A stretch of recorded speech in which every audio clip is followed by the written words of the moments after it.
I'm Amy McCready with Positive Parenting Solutions. We are the leader in online parenting education for parents of who raised your voice. How would that feel? Of course, I can't guarantee you'll never yell because we're all human and we're going to mess up from time to time. But if you use my tools and my process, you'll have to struggle to even remember the last time you yelled because it's been so long.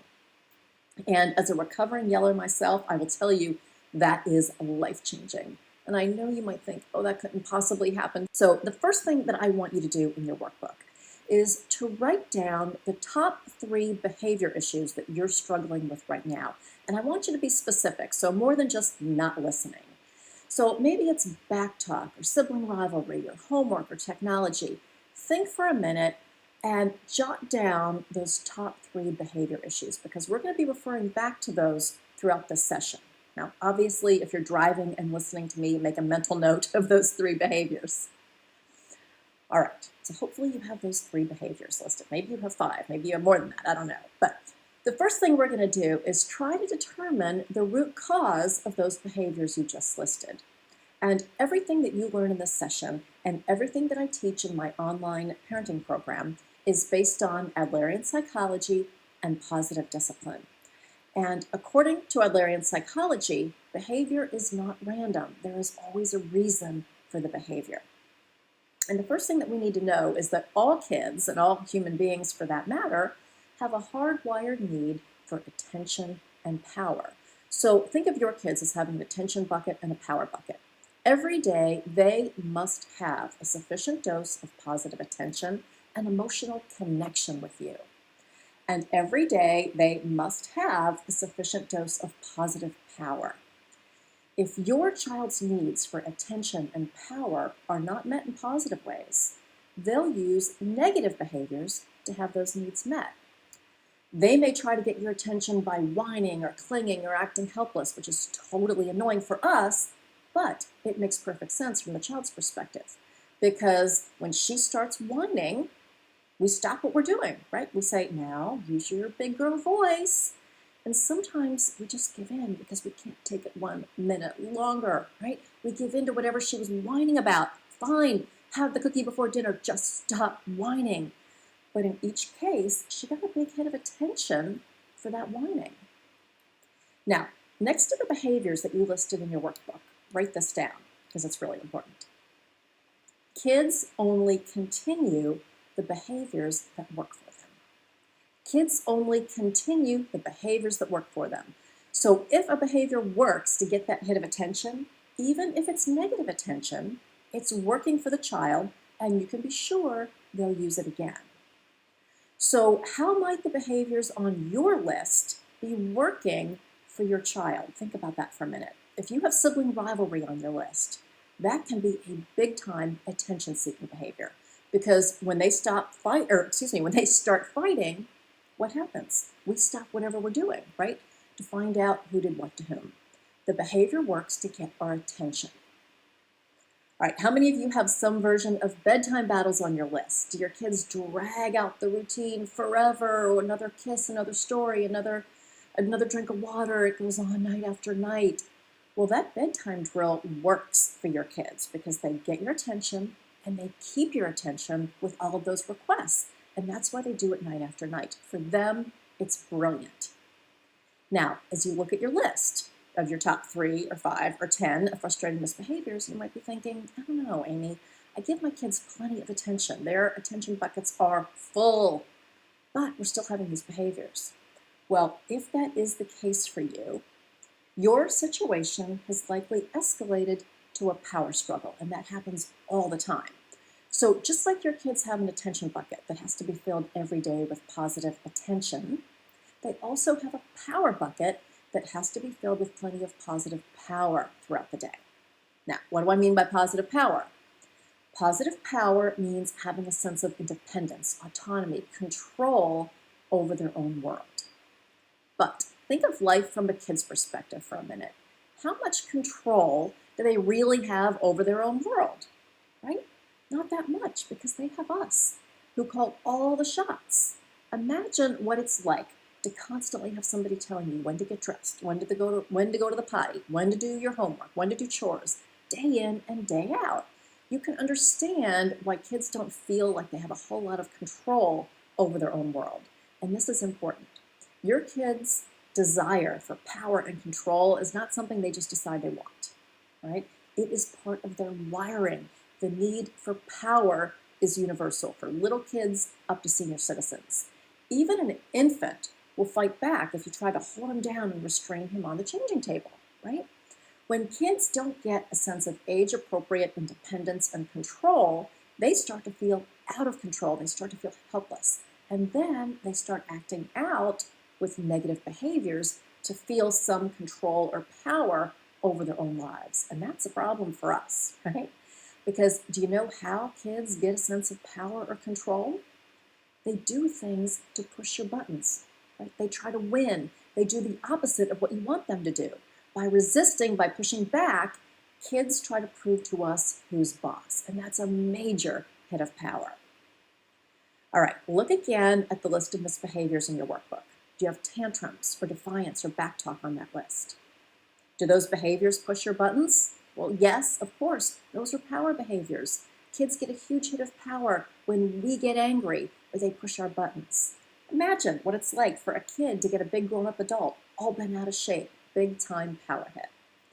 Now, if you have younger kids, do you have mealtime, bedtime, or pottying on your list? If so, those are the 3 classic power struggles for the younger set. Because in those 3 areas, your kids have legitimate power. They are in control. Because no matter how much you coax or prod or beg or bribe, you can't make them eat, you can't make them sleep, and you can't make them potty. They are in charge and they know it. So it's the perfect opportunity for them to dig in their heels and prove who's really in control. Now, maybe you have bigger kid behaviors on your list, like badgering, negotiating, ignoring, eye-rolling, attitude, doing the opposite of what we want them to do. Maybe it's homework or chores. If these behaviors are on your list, those are power behaviors, and it tells us we have some work to do in the power bucket department.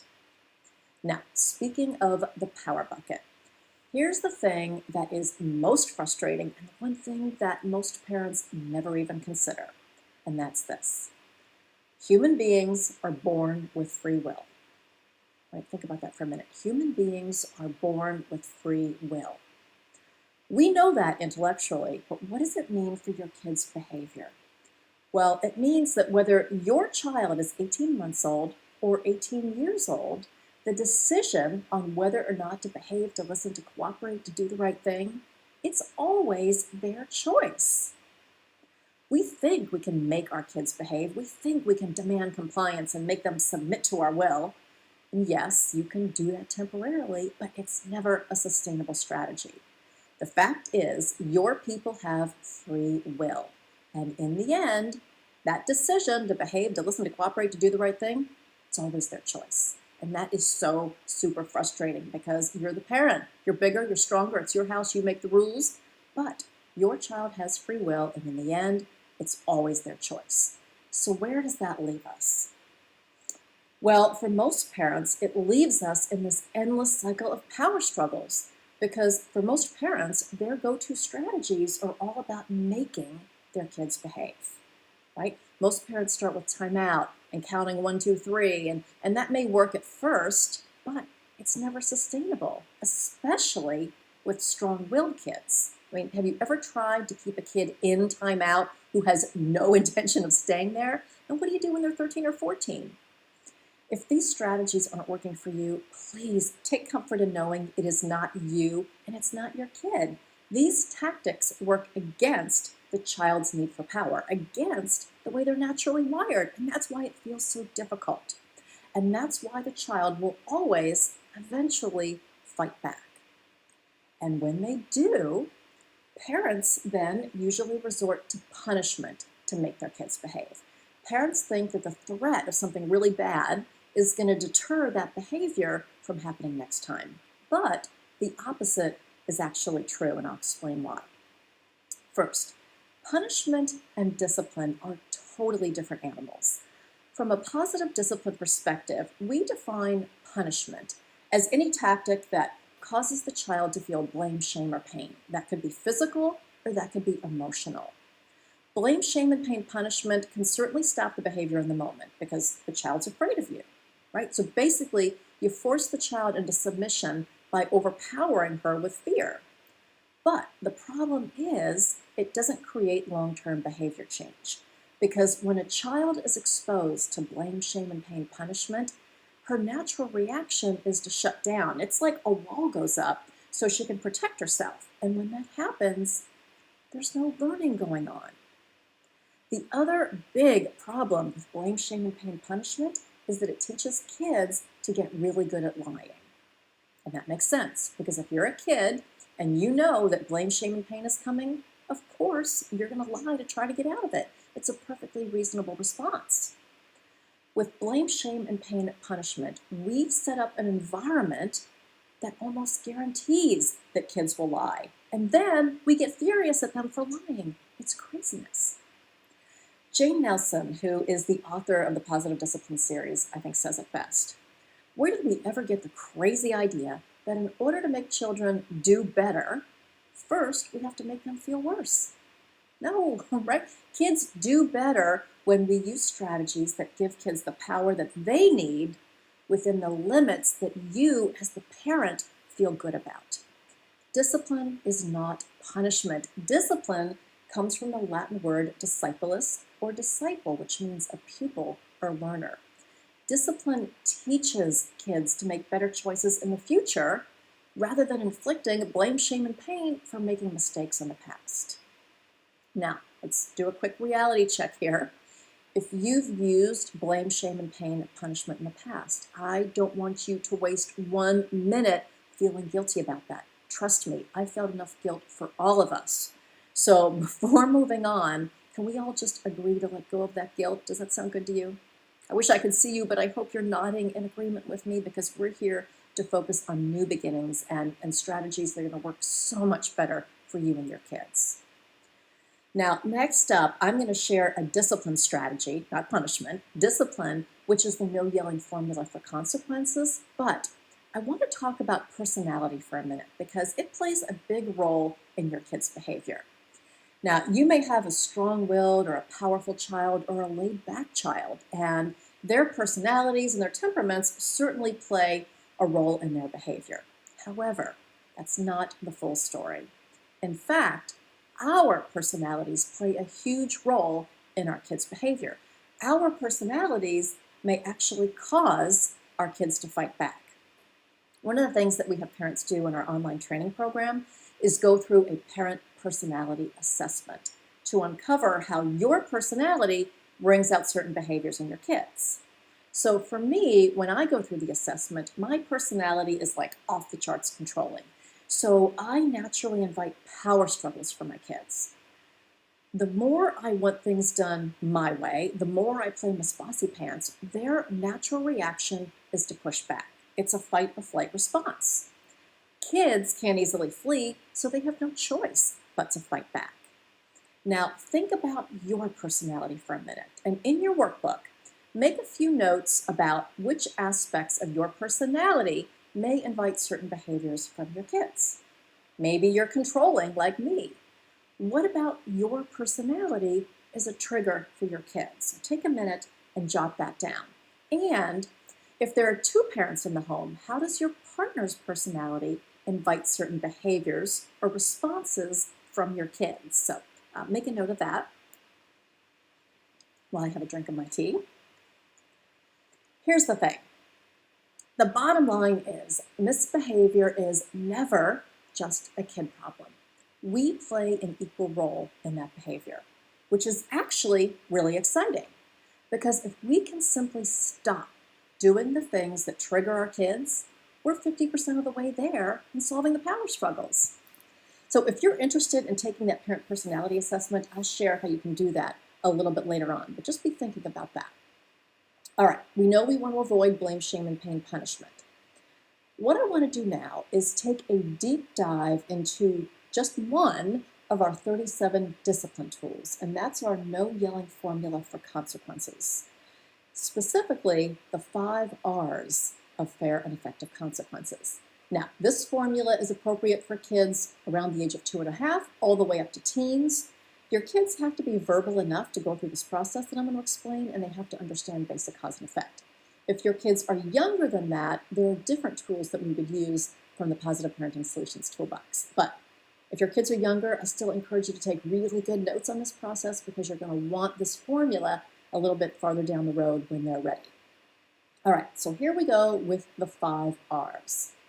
The first of the 5 R's is that the consequence must be respectful. That means it wouldn't involve any blame, shame, or pain for the child. So that means that we have to deal with consequences in a calm and respectful way. And that sounds great right now, right? But in the heat of the moment, when you're angry and frustrated with your child's behavior, it's hard to keep a calm and respectful voice. At least I think so. So here's the deal.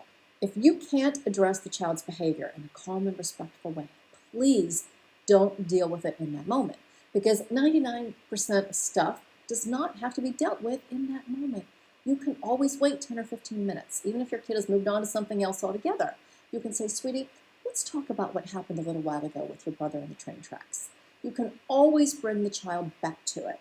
But if you try to deal with it when you're angry and frustrated, when you're talking through gritted teeth, your child will shut down. And whatever lesson you're trying to teach is going to be lost.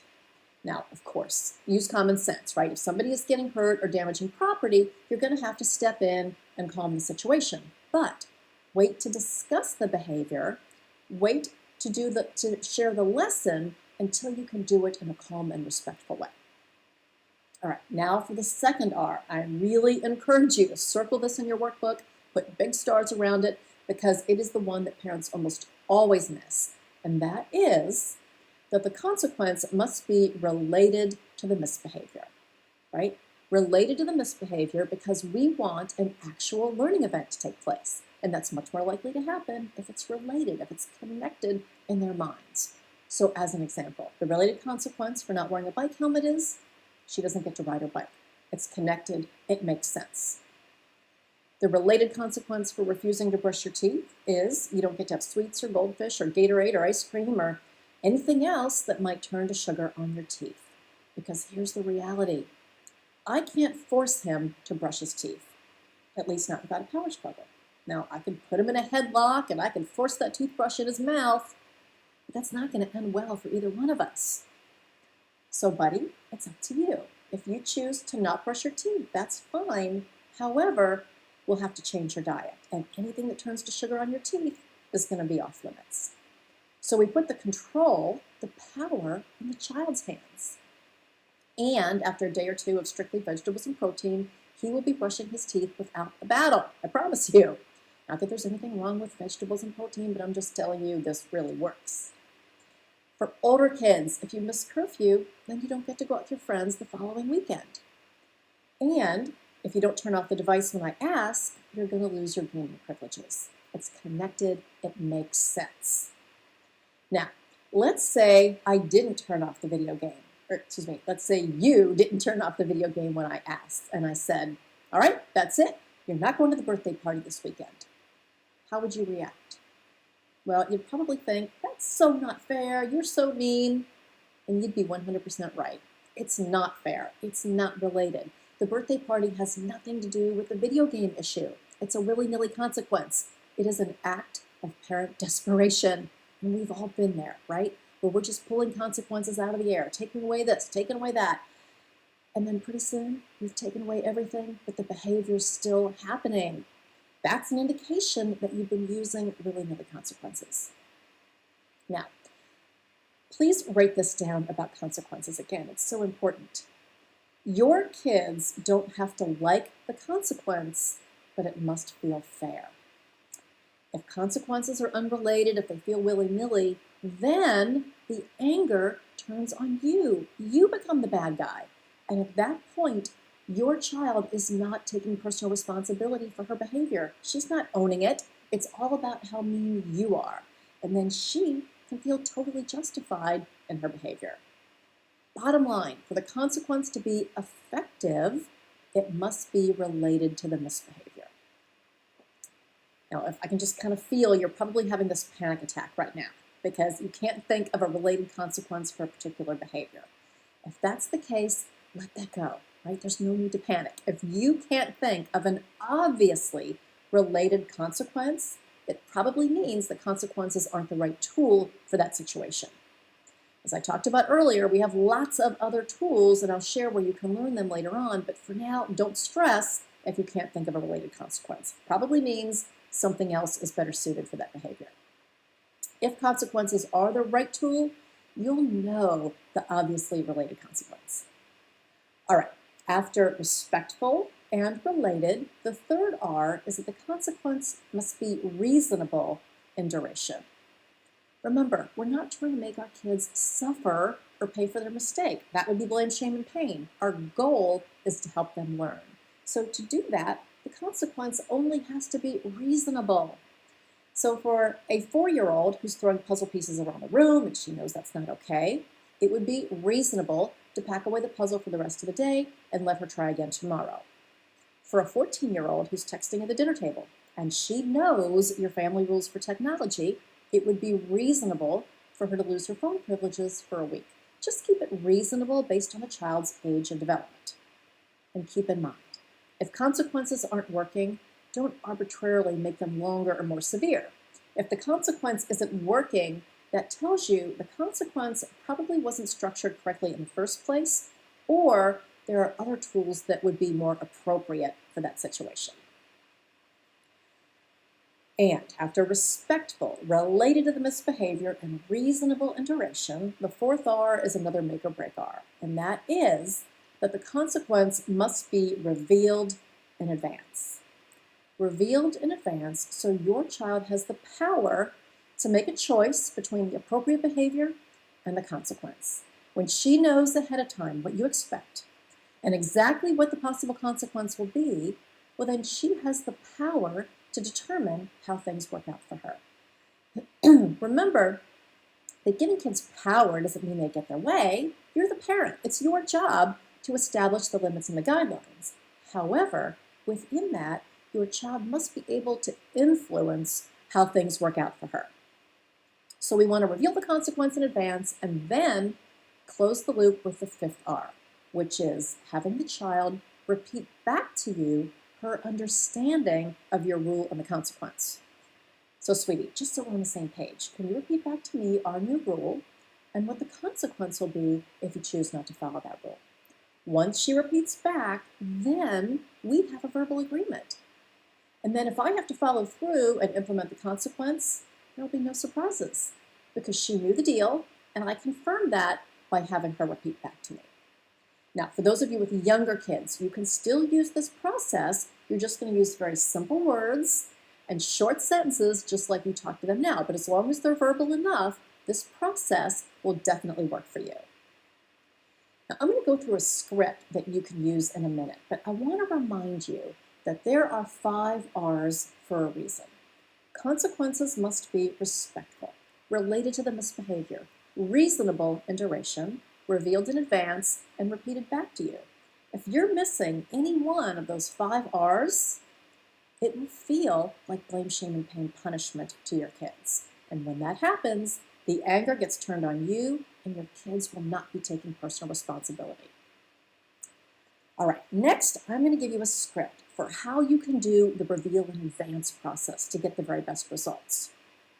I'm going to use the example of technology because it's a big issue for little kids who want to play with dad's iPhone up through teenagers with their gaming and their computer time. If technology is not your issue, you can just substitute whatever the relevant topic is into this script. The key thing about revealing consequences is this. I'm not going to have this conversation when I'm annoyed and frustrated in the heat of the moment because that's going to turn it into a power struggle for sure. Instead, we'll have this chat one night, maybe after dinner or some other time when everybody is in a good and happy place. And the script would go something like this. You know, I've noticed we've been having some issues with technology lately. It seems like when I ask you to turn off the video game or the tablet, either you ignore my request or there's a lot of grumbling and groaning. And that's not okay because, of course, having technology is a privilege and there are responsibilities that go along with that. Now, notice when I've said this, I'm very calm, I have a smile on my face, and I started the conversation with, I've noticed. You know, I've noticed we've been having some issues with video games. I didn't say, you always ignore me, you never listen to me. If I'd gone down that path, I'd have a power struggle on my hands because they would have gotten defensive and they would have shut down. When you say, I've noticed, it's very disarming. So when you're talking with your kids or even your partner, try using I've noticed, because it gets us in a problem-solving state of mind. And it's much more effective than you always or you never.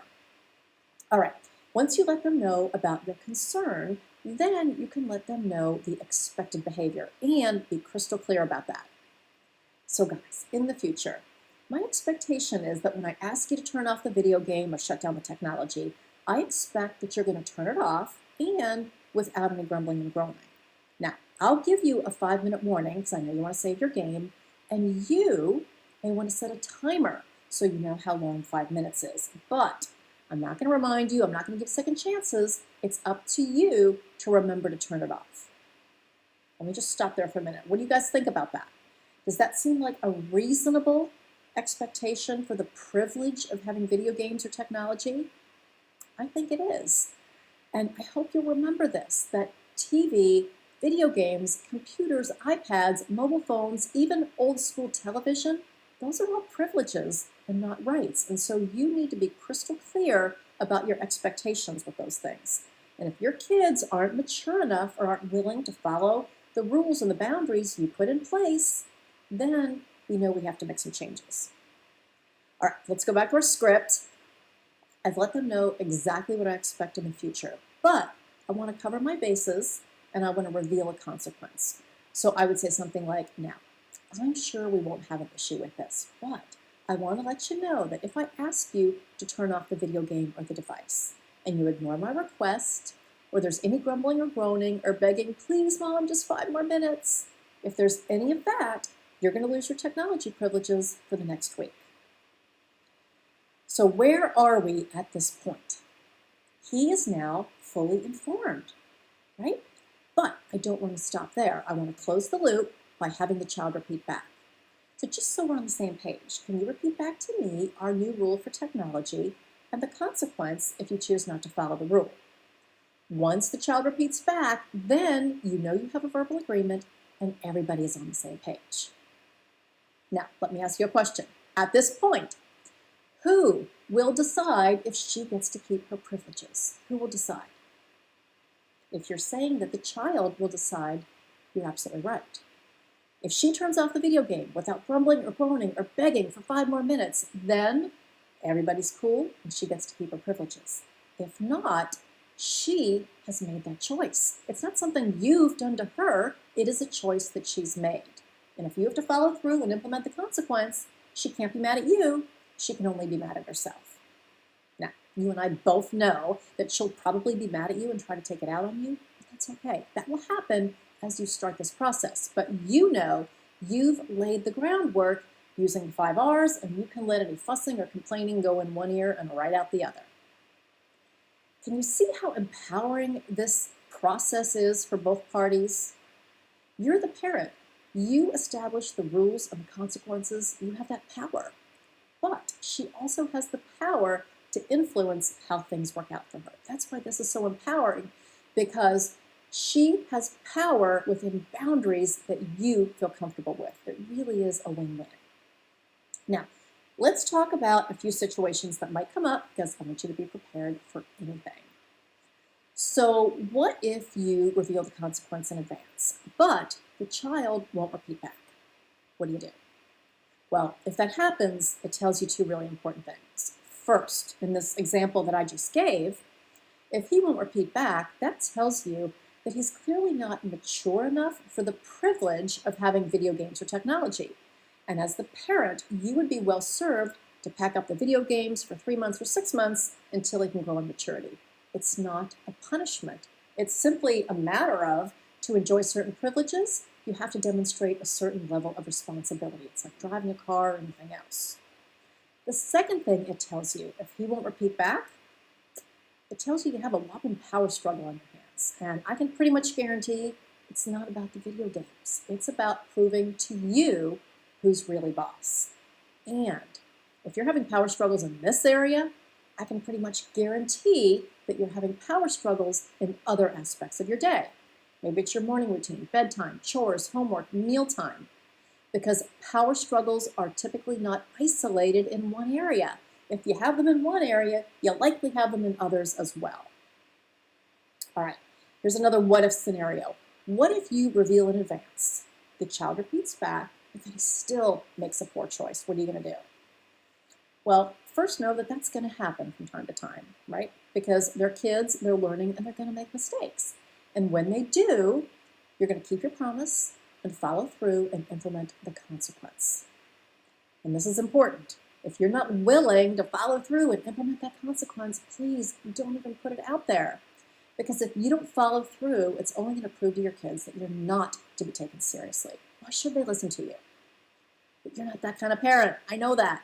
You are going to follow through. And how you follow through makes all the difference in whether or not you have a power struggle on your hands. When you follow through, it is essential that we avoid I told you sowing. I told you sowing would sound like this. Well, young man, you knew our rule for video games, and you knew that if you didn't turn off the video game when I asked, you were going to lose your privileges. So don't get mad at me. You did this to yourself. Can you hear that I told you so tone in my voice? What I did was heap on a bunch of blame, shame, and pain, and I ruined a perfectly good consequence. Have you ever done the I told you sowing with your kids? I think we all have, because you know what? You did tell them, and you're trying to drive that point home.